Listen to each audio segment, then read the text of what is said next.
സുഖാണോ? ആകപ്പാടെയുള്ള മനസ്സമാധാനം പോയി കിട്ടി എന്ന് പറയുന്ന ചിലരുണ്ട്. അവരോട് എനിക്ക് ഒന്നേ പറയാനുള്ളൂ, ഈ നഷ്ടപ്പെട്ടതൊക്കെ നമുക്ക് അർഹതയില്ലാത്തതായിരുന്നു.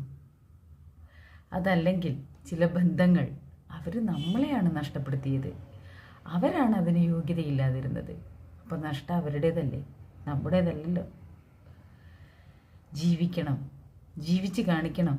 ഇനി മതി എന്ന് ചിന്തിച്ച് തുടങ്ങുന്നിടത്ത് നിങ്ങൾ ചിന്തിക്കേണ്ടത്, ആർക്കു വേണ്ടി ജീവിതം അവസാനിപ്പിക്കാൻ തോന്നുന്നത്? നമ്മളെ നഷ്ടപ്പെടുത്തിയവർക്ക് വേണ്ടിയോ? നമ്മൾ തോറ്റു കാണാൻ ആഗ്രഹിക്കുന്നവർക്ക് വേണ്ടിയോ?